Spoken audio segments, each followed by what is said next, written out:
Hey, and welcome to Marketing in the Age of AI, a new series Media Lake's launching as part of its webinar program.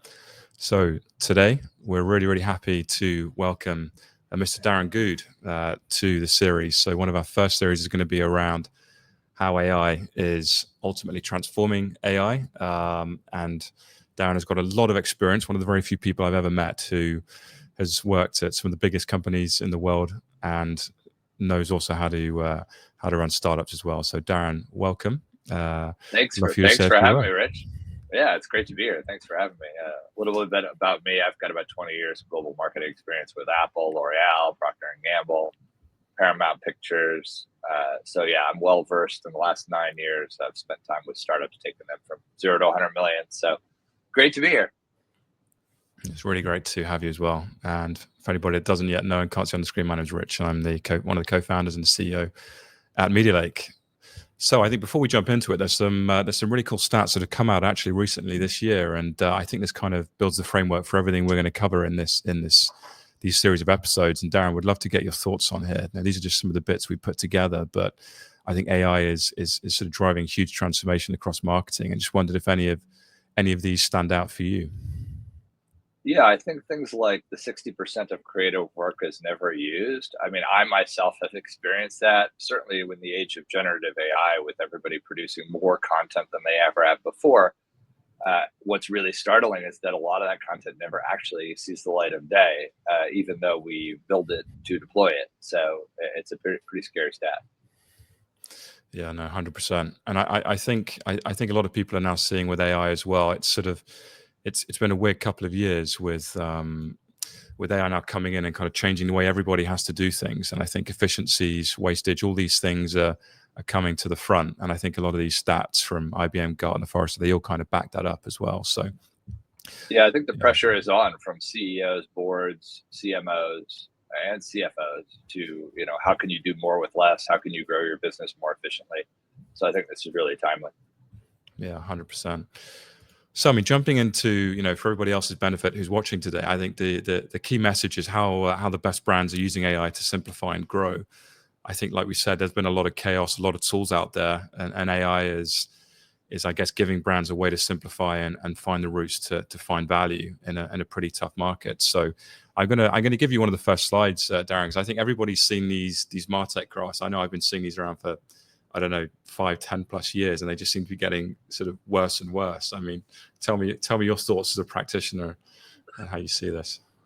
I think with the advancements in marketing technology, I mean, there used to be hundreds of tools. Now there's according to this, 15,000 possibilities, which I don't discount. And I think on average, I do see most companies anywhere between 100 and 200 different types of technological solutions being activated. So this is another reason why there's pressure on how do we skinny that down? Do we need 150 different marketing technology solutions in the business? With the age of AI ushering in new technological advancements, we should be able to do more with less and get more performance out of them. Yeah, no, 100%. And I think, 15,000 possibilities. I think we have, I think we have another slide here. I mean, yeah, you can see how much that's changed over the years. What, from 2011? That's pretty crazy, isn't it? Yeah, and I think most of the chief marketing officers I talk to, certainly in the Fortune 500, are talking about how in the age of AI, how they're relooking at this landscape. The technology they use today, what's coming in is really exciting. The capabilities that AI can bring in terms of being able to analyze data so much more convincingly than we ever could, and start to reduce the reliance on data and more on insights. I think this is what's going to be most interesting in the next 12 to 24 months. No, 100%. I remember when I first saw one of these, it must have been pre-COVID. So what is that, like 2018, 2017? And you could just about see the logos on a one-page sheet of A4. And I think when we were looking for this again, everything is now just a microscopic dot of everything. And it kind of makes you wonder how enterprise organizations are surviving when there's just so much choice. There's certainly a tool for everything, Rich. And as you can see, now we're getting tools upon tools. So it is overwhelming for organizations in terms of they're spoiled for choice. But like I said, I think now the difference is marketing technology infused with really, really strong AI is going to change the game for those tools. And arguably, We may not need as many tools, but we'll certainly get a lot more efficiency and a lot more performance out of the tools, and ideally free up the human power to actually spend more time, looking at what we need to do versus just analyzing data for the sake of it. Yeah, 100%. And I think that's sort of, certainly from a Media Lake point of view, we're seeing that as well, that there's sort of huge proliferation of silos are just creating chaos for teams who just need speed, they just need growth, they just need visibility. And that's something we've been hearing and something we're actively solving for customers. I mean, I wonder, through your incredible experience over the years, how you've seen this sort of get worse and get better. I wonder if you had a view on your experience here. Yeah, I think technology companies are naturally, over time, focusing in on the smaller elements. So you can see the cartoon is apropos, but I mean, there's tools for mobile, SMS, email. What used to be tools for the organization entirely or for marketing as a function are now broken down into all the distinct elements of it. And it isn't always the case that each of these tools talks to one another. So you may have a great email or CRM tool, but is it interacting with anything you're doing in paid media? Probably not. So there's certainly an opportunity to maybe take a helicopter view out at a 30,000 foot level and take a look at all the tools we're using and how do we get these tools to somehow integrate, and whether those tools do it or not, or we can use AI now to bring them together so you can start to see the line through everything about what should I understand between what I'm doing in CRM and mobile, et cetera. How does it all come together, and how do I make sense of it? Yeah, because it's really interesting, because we've been seeing that a lot as well, that organizations have a lot of these systems and they're pretty heavily ingrained. And I think that the new world that we're heading into, I guess this era of open AI, open APIs and connectivity doesn't necessarily mean you have to change, but it certainly means that, because you're ultimately changing these sort of ways people are working, that they've just been ingrained into a culture. So ripping it out is kind of like ripping them off kind of life support. But this new era of tools kind of helps solve that in many ways. Yeah, I think also traditionally many of these tools have been pretty heavy to implement. So there is some level of frustration or potentially fear of yet another integration of another new tool that could take hundreds of people potentially to deploy, huge amounts of people hours and cost. Yeah. So there's, you're seeing new lighter options coming into play, but still some of these integrations are quite significant. Yeah, 100%. And I love the Marketunist. I don't know if anybody out there has seen his stuff, but it's kind of regular weekly enjoyment. There are so many funny ones he has around silos and just the complexity that everyday teams are finding. I mean, it's kind of hard to narrow down which one to actually focus on. But yeah, I think there was another one, wasn't there, where there was sort of everybody in a fort and they were all holding pitchforks, and there was sort of the guys trying to get them to play nicely and share their stuff with everybody else, but just a sort of ingrained way that enterprises build over time just makes it harder to unify everything. Yeah, we definitely need to figure out a way to. Yeah, I think definitely silos are appearing quite quickly, right? Even potentially within marketing functions, for example. As you can see, we now have tools for every sub-discipline of marketing. And marketing itself is one of the more complicated disciplines within a company, because there are so many substrands of marketing that all work together, but yet are very independent. So I think, how do we find more synergy and less silos in call it the new tools and technologies that are coming to the forefront? Because as a singular CMO trying to bring it all together, it is hard if you can't bring it all together from a technology standpoint, because otherwise you're looking at each individual sub-discipline in their own microcosm. Yeah, we had a phenomenal experience. I think it was last year where we were in New York with a customer, and we were sort of sitting around the table, and at one point we were almost playing like a kind of weird sort of therapist role. And you had all of these teams who they all had their own silos. They all knew they wanted to work together, and the CMO was sort of at the head of the table, sort of, giving the order of the day. And we were just sort of there, and we were just slowly sort of explaining to them all that we could help them all work together in a kind of non-conflicting kind of way, where one wasn't going to make the other look bad, but actually the organizations could get the benefit they wanted without kind of Armageddon. And I think that's the door that's open, I think, to everybody now that wasn't 3 or 4 years ago. Yeah, I mean, it's a great point. I've started to see quite a bit of technology, certainly through the ushering in of AI advancements, where you're starting to bring really light tools in that are API driven, that can sit across lots of tools. where they don't necessarily need to be specialist tools, but they can bring them together so that you can start to see the trends between areas, which effectively will break down the silos. I mean, some silos occur because they're disciplines amongst themselves, but we need tools and technology that can help bring that all together. Otherwise, it's very hard to see the forest from the trees. No, 100%. And I think we did some work together, and I know there's a really good sort of well-known case study that I'm going to kind of let you talk to, because I think your experience, whilst we get to speak to some of these incredible organizations, your experience, I think, would be a really interesting take on it. But I think all these organizations, correct me if I'm wrong, over the last couple of years have undertaken pretty big projects to simplify down and reduce complexity. Over the last 5 years, we've definitely seen, I mean, this always goes on with big companies, but I think over the last 5 years, we've seen an acceleration, certainly, and oftentimes driven by shareholders or activist shareholders in holding the companies to account.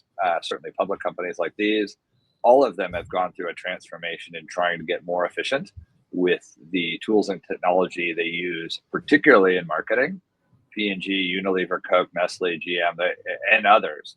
They've all done it. And I think, it's good to talk about what they did, because the reality is that whether your board tells you to do it, or your CEO tells you to do it, or investors tell you to do it, the idea is you shouldn't wait for any of that. Certainly, if you're a marketing leader, you should be looking at it proactively, because if they're not asking you to do it, they will soon enough. So now's the time to take a look at how do you drive more efficiently and make your life easier, especially with the advancements that AI is bringing in terms of doing that.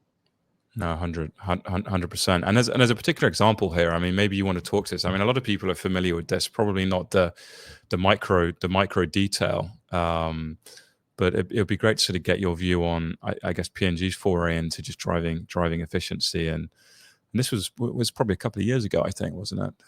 Yeah, having been at P&G myself, I mean, this was an example where Mark Pritchard, their CMO at the time, had announced, as well as the CFO, Jan Mueller, who's now the CEO, had announced that they were overhauling effectively all of their marketing department and agencies. And they looked at everything, and they realized that there was an explosion in the amount of tools they were using. I mean, we talked earlier about, anywhere from 100 to 200 marketing tech tools. They had hundreds of tools in place, tons of agencies. So, in this case, the shareholders themselves and boards started to push the company to say, you have to address this, because their growth, the cost and what they were incurring for all of the infrastructure, the growth just wasn't there. So I think on the next page, we go into a little bit of the timeline. And I think it's interesting to actually look at an example of how this came about. So in this case, they saw between 2010 and 2017 a huge amount of complexity creeping in, right? They really exacerbated the amount of agencies they were using, the tools. They had teams doing the same work. There was all sorts of silos being created. They certainly were losing visibility across markets and systems. And the budgets were rising, right? So they were increasing their costs, thinking that results would follow. But what happened is results were pretty meager. So the results were okay, but certainly their costs were rising and the results weren't rising with it. So finally in 2018, as I was saying before, what you don't want to happen sometimes happens, which is the shareholders decide that they can see the annual reports, they can see what's going on, and you'll have activist shareholders start to hold the company to account. So you have to get this under control. Your costs are rising in sales and general expenses, but your delivery is not. So the company, and I think Mark led the charge in marketing, but trimming down the agencies, starting to build in-house muscle and being less reliant on outsourcing that. How do you get more automation? How do we relook at all the MarTech solutions we have and skinny that down so that it's more efficient? And then what you saw by 2020, they announced, therefore, they had saved $1 billion in what they called wasted complexity. So they were one of the biggest companies to actually really push that. And that also kicked off sort of a playbook, which is, let's not follow the example of waiting for shareholders to express their discontent, but companies should take a proactive approach. And so you're seeing then, as we go forward, a much more proactive approach from certainly public companies on getting a hold of this themselves, not waiting for them to be told to do it, but doing it to themselves. So it's a great example, I think, of how P&G came about it, and a great lesson for what we should do as marketing leaders or just company leaders. Let's be proactive about this entirely. Yeah. No, I actually think that's really, really relevant to where we are today, because even if that was now a couple of years ago, and you believe everything is cyclical, everything comes around in circles, I think at the time they were seeing complexity across the ecosystem, and I think with the advent of AI now and the idea of getting more visibility and into what's happening, this is almost playing out again. I think we're definitely seeing it played out again. I'm sure you're seeing across all the places you're connected to, you're seeing this play out exactly the same way again. Yeah, and I think it's important to note that it's not just marketing. I mean, I happen to be a marketer, and we're talking about marketing, but I've had leaders across functions, from technology, operations, finance. They're all interconnected, right? So it's really not just a marketing initiative, although clearly it's one of the biggest budgets in a business is sales and marketing. So it's obviously an area that should be looked at proactively, but clearly there's a knock-on effect in all the systems. So if you improve your systems within marketing, you'll also improve your cost efficiencies across the board. I think that's I think that's super interesting, and there are lots of use cases I think where we're seeing this now as well, which I guess kind of links us through to the next bit, which is kind of what is that saying about about the future of where all this is going, and using AI as a catalyst to discuss it. Marketers are only using 33% of their stack's capabilities. I would definitely agree with that, and I'm sure you probably agree with that as well. Yeah, there's definitely not a shortage of tools for people. The expectation to learn all those tools that they have in place and to use them, obviously this stat sort of reinforces it. They've probably gotten more tools than they're actually using or using well. Training probably isn't there. And the reality is that certainly now with the advent of AI, a lot of these tools are going to get a lot more capable and a lot more efficient, and make it easier and more intuitively to interact with them in more of a conversation style. Like, I would like to understand this across these areas. Help me see that, as opposed to going into 5 different tools and analyzing it. So I think that's probably the most exciting thing. Yeah, and I think the other point, whereas the market, one of the big things is marketing tool rationalization, and just trying to understand what. Well, I guess there's a few things there. How do you rationalize what you have, but actually, how do you get the sort of Proto's law? How do you find this sort of the 20% that's driving 80% of growth kind of thing as well? I think all of that is linked together in many ways. Yeah, and I think these are the questions that CEOs, CFOs, and certainly CMOs are asking themselves, and if they're not, they should. And I think even if you're not a CMO and you're in a marketing organization, you should take the proactive approach of taking a look at all the tools you have and thinking about whether or not there's anything that has come out more recently that brings things together in a new way. I think the biggest fear is that, knowing how complex these tools are to integrate, the fear or the reticence to want to go down that path of proposing something new that could cause some massive pain to the organization, and including themselves, may be holding them back from doing that. But what I've seen, and certainly recently, is a lot of the new tools are taking that into consideration, trying to be infrastructure or integration light, so that it really is plug and play for the organization to take out their old technology, sub in the new technology, and have it be implementation light as well, and also cost light. I think costs are also coming down. No, I would 100% agree with that. I think I was discussing with my co-founder the other day. I think costs are definitely coming down, and actually, I know we have another slide on this. I also think that everybody's kind of got this weird tech PTSD kind of hangover, that I think these big enterprise systems have just scarred everybody. I know it's a presentation I did a while ago, but everybody's just so scared of putting in something new because they're just terrified it's going to be a 2-year never-ending or just unending project that never gets finished. And the responsibility that comes with that. I myself have been there. I mean, I'm sure anybody who's listening to this right now, certainly if they've been in marketing, will have experienced massive integrations with big tools, whether they're CRM focused or data analytics. I mean, there are big tools out there that everybody will know that that tend to be fairly resource intensive, at least historically. So I'm excited to see, even with those companies, how they approach the new world of how do they integrate with companies far more seamlessly and far more easily, because the reality is that most companies, even big public companies, don't have an opportunity to hire another 50 to 100 people to just do this project internally. And if they do, what a cost infrastructure that is, where usually it's somebody's second job. And so I think that's where it also, those implementations also take everybody off the ball. They stop focusing on the day job and they're 100%. Focusing on implementation. So I think there's a huge opportunity here to avoid that. And I think anybody who's building tools and technology for, companies should be taking that into consideration, because it's definitely going to be something I'd be asking them is, how do we avoid that? 100%. Well, I got kind of a hunch that you've got two options as an enterprise marketer. You can either say, right, we need more visibility to drive growth. And so option one is we're going to just get rid of what we have. So just burn it all to the ground and try again. And that's a 2 or 3 year project. You may never live to see the fruits of what you've done. Or you can actually just choose to, I guess what we're talking about here, just connect in at a higher level, get the intelligence you need, and make a 5% gain or a 10% gain. And that gain could be, depending on how big you are, it could be tens of millions, hundreds of millions, but inordinately more than it would if you just decided to clean the slate and burn it all down.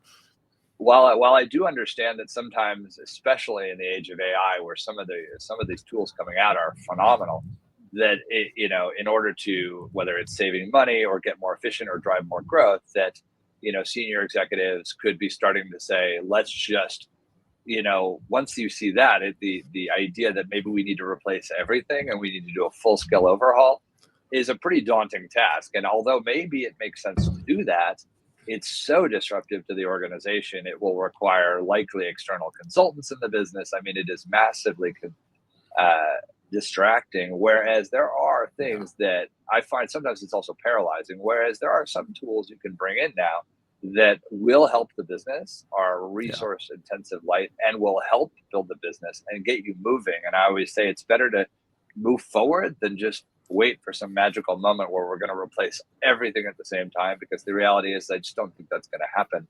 Certainly not efficiently if we're just going to all of a sudden replace 20 different systems across the entire business in one go. I think you definitely need to progress ahead. 100%. I think the biggest issue is how quickly everything's moving. I mean, the idea of ripping everything out and starting again and creating perfection at the speed everything's changing, you could well find yourself in 2 years' time having to completely do the same thing again. It's just a frightening speed.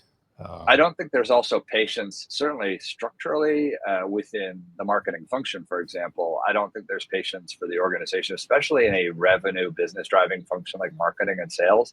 They don't have the luxury of spending 3 years doing an overhaul to see performance.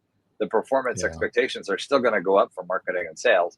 So the sooner they engage with some, smart technology, certainly AI-driven technology, the better. So I certainly would not wait for some magical moment in a transformation for them to get handed something from a department who's dealing with the transformation that's going to change their lives. I think they certainly can lean in, find those tools themselves, because nobody knows better than marketing what marketing needs, as do the other functions. So take it in your own hands and kind of drive your own destiny.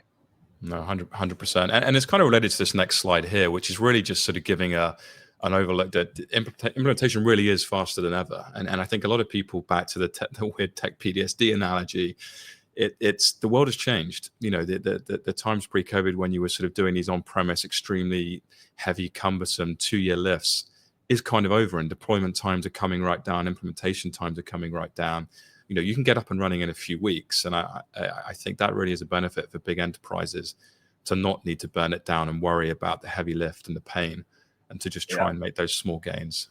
I think it's one of the things I'm most excited about. And I've seen lots of incredible technology and tools coming to the forefront, certainly in the last 12 to 18 months, where literally the implementation is, as you have here, weeks versus, years. And it's such a leap in terms of capabilities that 100%. I think they're finally recognizing what we need, and also the anxiety we have. But the reality is we need to implement these things internally to the organization. It's great that they've brought us some amazing technology, but usually it doesn't stop there. We decide to buy it, and then now we're having to implement it, and all our teams need to get involved, and it's just such a distraction. So I think this is a welcome change in trajectory in terms of speed to implementation, and I'm glad to see that companies are who are supplying this technology are recognizing it. Yeah, 100%. I mean, there is disbelief. You can go into some of these big organizations and say, look, we can get this up and running in literally a couple of weeks, and there's almost this, you see a smile come on their face because they're just realizing they're not going to go through 12 months or 2 years of hurt. It never fails to amaze me.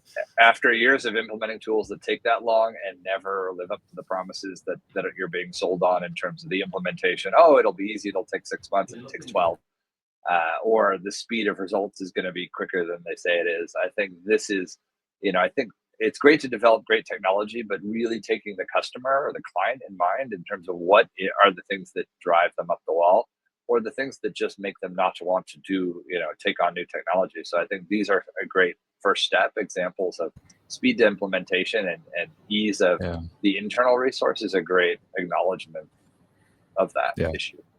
100%.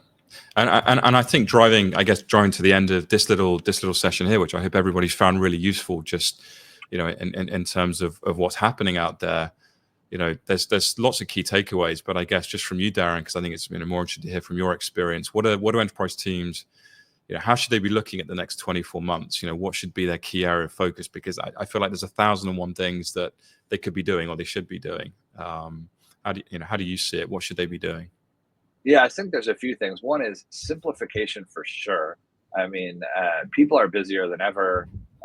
The expectations on them to understand what's going on, what's driving things, and the insights is being driven all the way from the top of the CEO and the board.